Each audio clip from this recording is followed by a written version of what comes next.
ఏ పాట అంటే ఇప్పుడు గత 10 ఏళ్ల నుంచి కేసీఆర్ ఉన్నప్పుడు మంచిగా ఉండే. అప్పుడు అభివృద్ధి లేకుండే కేసీఆర్ లేనప్పుడు.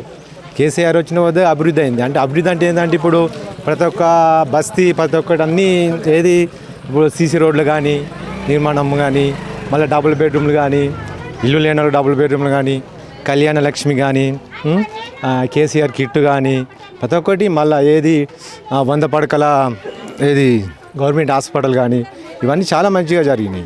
కాకపోతే ఏంటంటే ఇప్పుడు మార్పు కోరి కాబట్టి ఒక 10 ఏళ్ళ తర్వాత మళ్ళీ ఈ కాంగ్రెస్ ఎట్లా వస్తుందో చూద్దామని అట్లా చేసిరు. కానీ ఈ కాంగ్రెస్ ఇప్పుడు 2 ఏళ్ళు 3 ఏళ్ళు అయింది అని ఏం మార్పు లేదు. ఏం మార్పు అంటే ఆఖరికి రైతులు ఇప్పుడు మళ్ళీ ఏది ఇప్పుడు యూరియా గురించి లైన్ కట్టవలసి వస్తుంది. మళ్ళీ ఇప్పుడు ఆన్లైన్ అట. నాకు వాస్తవానికి నాకు ఆ దగ్గర ఉంటుంది. ఇప్పుడు ఒక్క బస్తా గురించి నేను లైన్ కట్టాలి. ఒక్క బస్తా గిన్నె నేను ఇప్పుడు ఆన్లైన్ యాడ్ చేయాలి. ఒక బస్తా ఉన్నోడు అంత అవుతుంది. ఇప్పుడు 10 బస్తాలు కావాలన్నోడు గిన్నె అంత అవుతుంది. మళ్ళీ ఇప్పుడు ఆన్లైన్ అంటే ఒకటిసారి ఇస్తారట. అన్నికి ఎన్ని కావాలనో ఈ 10 కావాలంటే ఒకటిసారి ఇస్తారట. మళ్ళీ 10 ఇట్లకు ఒకటిసారి పైసలు ఉండాలన్నా మళ్ళీ ఇంకోసారి పోతే ఇంతకుముందు తీసుకున్నాక ఒకరు తీసుకున్నాక అంతే 10 తీసుకున్నాక అంతే మళ్ళీ రావని ఇట్లా రకరకాలు. ఇప్పుడు వానాకాలం ఏమైంది, చెప్పులు లైన్ పెట్టినాం 3-4 సార్లు పోయినాం. మేము పోయే వరకల్లా మా లైన్ వచ్చే వరకల్లా ఏమైంది, కట్ అయిపోయింది. మా లైన్ వచ్చే వరకల్లా ఏది యూరియా అయిపోయింది. మళ్ళీ 2 రోజులకు రమ్మన్నారు. మళ్ళీ ఇదే అన్ని గొడవ అన్నీ ఇవి. మళ్ళీ ఇప్పుడు నాకు ఇల్లు లేదు సార్, ఇల్లు కూలిపోయింది. 8 ఏళ్ళ నుంచి నేను మంది కిరాయి ఇంట్లోనే ఉంటున్నాను. నాకు అదే కాంగ్రెస్ వస్తే ఇల్లు అని వస్తా అనుకున్నా. కానీ అది ఎట్లా అయిందంటే మన మోకాలు చూసుకుంటూ ఇచ్చారు. ఇక్కడ అట్లాంటి ఇల్లు ఉన్నోనికి ఇల్లు ఇచ్చారు, ఇల్లు లేనివానికి మళ్ళీ అందులోనే ఉన్నాం. అవి అట్లా ఎందుకంటే పరిపాలన అన్నప్పుడు ఈడు మనోడు కాదు ఈడు మందోడు అని అట్లా ఉండవద్దు, ఒకటే తీరుగా ఉండాలి. ఆయనకి మేమే గెలిపిస్తుంది, మేమేస్తేనే గెలిచే. ఇప్పుడు ఇంట్లో ఏంటంటే ఏరుదారి చేసేసాడు. ఈడు మనోడు కాదా, మనోడికి ఎట్లా మావానికి అని. ఇప్పుడు నాకు 8 ఏళ్ళ నుంచి ఇల్లు లేదు, ఏది మంది కిరాయి ఇంట్లోనే ఉంటా. కొద్దిగా చూసి నాకు ఇల్లు ఇవ్వాలి కదా, ఇల్లు లేదేం లేదు. ఆఖరికి వస్తే ఏమంటున్నాడంటే నువ్వు ఇంతకుముందు నువ్వు బీజేపీకి వేసినావు, నా ఎంబడి తిరగలేదు అని ఆ మనసులో పెట్టుకున్నా. సరే ఇప్పుడు లేదు తర్వాత వస్తుంది అంటారు. ఇల్లు ఉన్నోనికి ఇప్పుడు ఇల్లు వచ్చినాయి. మొన్న రీసెంట్గా 4 ఇల్లు వచ్చినాయి. అవి కింద ఇల్లు ఉన్నోనికి ఇల్లు వచ్చినాయి. అవి అట్లా ఉందన్నట్టు ఈ పరిపాలన.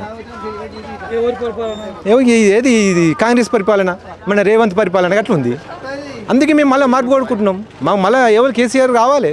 ఆయన వస్తేనే ఏమన్నా మళ్ళీ మా చూసి దయ చూసి ఏమన్నా మాకు అది చేస్తాడని మాకు అదే కోరిక. డెవలప్ అంటే ఏం లేదు సార్. ఒకటినో డెవలప్ అంటే ఒకటి ఇవి డ్రైనేజీలు అయినాయి. అప్పుడు మోరీలు మంచిగా ఉండే కానీ డ్రైనేజీలు అయింది కదా, ఒక్కటే అయింది డెవలప్. ఆ మోరీలను ఎట్లా అంటే ఇప్పుడు ఏ బస్తీ మనుషులను చూసుకుంటే చేసిరు. అది ఇప్పుడు నేను కిరాయికున్న ఏది ఆ ఇల్లు పక్కకు ఇప్పుడు డ్రైనేజ్ లేదు, ఏం మోరీ లేదు, ఉత్త ఏది మాది ఏది గణెట్ కట్టకంగి లేదు, ఉత్తని ఇప్పుడు అన్నీ వచ్చి అక్కడికి ఆ మోరి పండు పోతాయి. నేను పక్కకు పొద్దున పోతే మొత్తం దోమలు ఇవ్వాలి. కాకపోతే ఇప్పుడు నేను లైవ్లో చూడండి ఆ ఒక్క మోరి ఊరంతా అయినాయి ఆ ఒక్క మోరి. ఎందుకంటే అక్కడ వీళ్ళు మనోళ్ళు కారు, ఈ క్యాండిడేట్ మన కాదు, అది పక్షపాతం అయిపోయింది. అట్లా ఆ రకం అయిపోయింది అట్లా ఈ పరిపాలన అట్లా. అందుకే మాకు ఇక మా మనసులో పడిపోయింది, వద్దు ఈ పరిపాలన వద్దు, వీళ్ళు ఎక్కువద్దు, మాకు నచ్చినట్టు కావాలి. మాకు క్యాండిడేట్ కింద మాకు నచ్చినట్టు కావాలి, మాకు కేసీఆరే కావాలి, మళ్ళీ కారే రావాలి. అందుకే మీకు అది పరిపాలన కోరుకుంటున్నాం. పనిచేసే నాయకత్వం కావాలి. ఎవరైనా సరే మాకు పనిచేసే వ్యక్తి కావాలి మా ఊరిలో. మళ్ళీ మా కేసీఆర్ అప్పుడు తప్పు చేసినాం, ఏం చేస్తున్నామంటే ఒకసారి చూసినాం, సరే కాంగ్రెస్ వస్తే ఇంక జర మంచిగా చేస్తాడేమో, అది మొత్తానికి బొంత షాట్ ఇచ్చింది.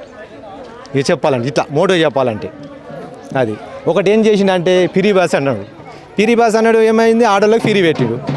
అప్పుడు ఏది ఇప్పుడు ఈడికెళ్ళి మేడ్చల్లు 30 రూపాయలు ఉండే బస్సు, ఇప్పుడు 70 రూపాయలు అయింది. అంటే మొగలకు 70 రూపాయలు పెంచాడు, ఆటోలోకి ఫ్రీ పెట్టాడు. ఇంకేముంది సార్ అట్లా ఫ్రీ? మీరే చెప్పండి, ఏమైనా మార్పు ఉందా ఇంట్లో?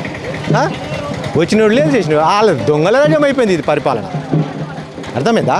దొంగనికి అది ఇచ్చినట్టు అయిపోయింది, తాళం చేయి ఇచ్చినట్టు అయిపోయింది. అందుకే ఇప్పుడు 3 ఏళ్ళ నుంచి కానీ మూసుకొని ఊరుకుంటా. నేను మా ఊరి పెద్ద అయితే వాళ్ళు ఉన్నారు, ఆయన తనకి పోయినా చూసినా ఇది మనతో కాదనుకున్నాం, సప్పుడే కూకున్నాం. బస్ మార్పు కూర్చోకున్నాం, అందుకే సైలెంట్ కూకున్నాం. మనోడు ఓడైతే బాగుండు అనుకున్నాం, మా ఊడి గీరైతే నస్తాను అనుకున్నాం, అట్లా చేసి అంతే సార్. దయచేసి మాకు కేసీఆర్ రావాలి.